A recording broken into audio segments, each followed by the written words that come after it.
Daf Yomi, Tractate Bava Batra, page 54b, top of the page.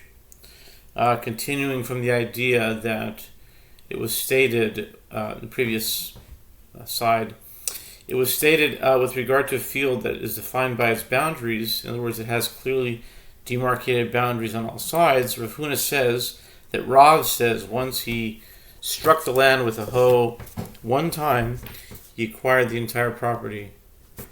And Shmuel says that he has acquired only the place that he struck with the hoe. Now in 54b, with the words She'ena Mesuyem Es B'Mitzra Ad Kama, Rav Papa Get Azol Tiara V'Shorei V'Hadar. And if it's not defined by its boundaries up to how much of the field is acquired by one strike of the hoe, Rav Papa said he acquires as far as an ox driver goes and returns. In other words, the size of a standard furrow beginning where the hoe entered the ground. Amar Rav Yehuda, Amar Shmuel, Nichse Goy Harehin Kamidbar. Kol Hamachzik Bahen, Zacha Bahen, Maitaima Goy Mikimatu Zuzeli Dei, Istalek, Le Israel, Lokani Adimated Shitara Liadei. Hilkach Harehain Kamidbar, V'chol Machzik Bahen Zacha Bahen. Rabbi Yehuda says that Shmuel says, with regard to property of a Gentile that was sold to a Jew for money, it is ownerless like a desert until the purchaser performs an act of acquisition. Anyone who takes possession of it in the interim has acquired it.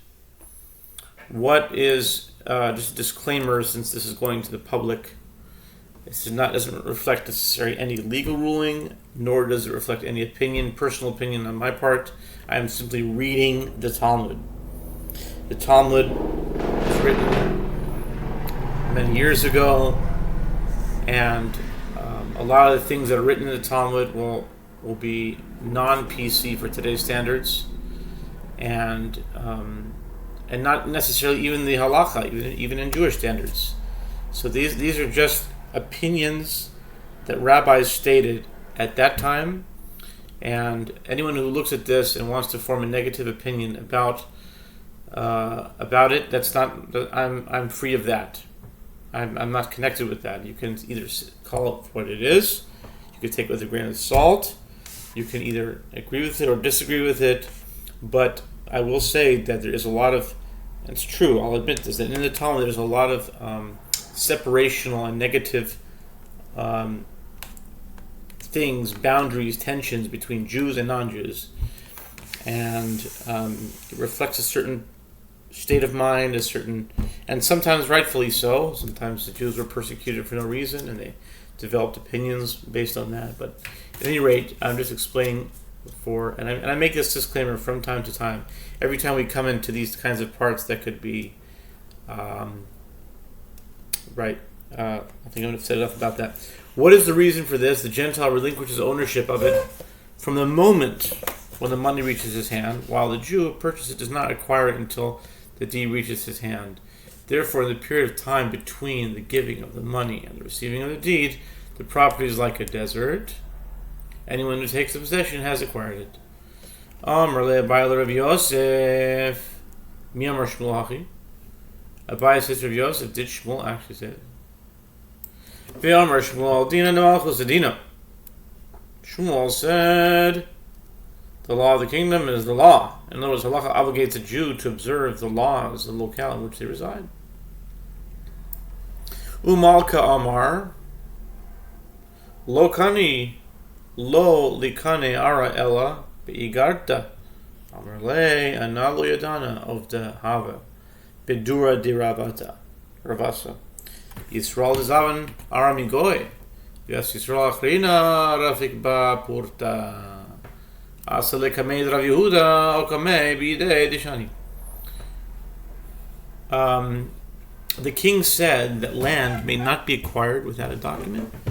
Therefore, taking possession should not be effective for acquisition. Rav Yosef said to him, I do not know how to reconcile this contradiction, but there was an incident in the village of Dura that was founded by shepherds where there was a Jew who purchased land from a Gentile by giving money. And in the interim, another Jew came and plowed it a bit. The two Jews came before Rabbi Yehuda for a ruling, and he established the property to be in possession of the second individual. This accords with the ruling of Shmuel that property is ownerless until a Jew performs an act of acquisition.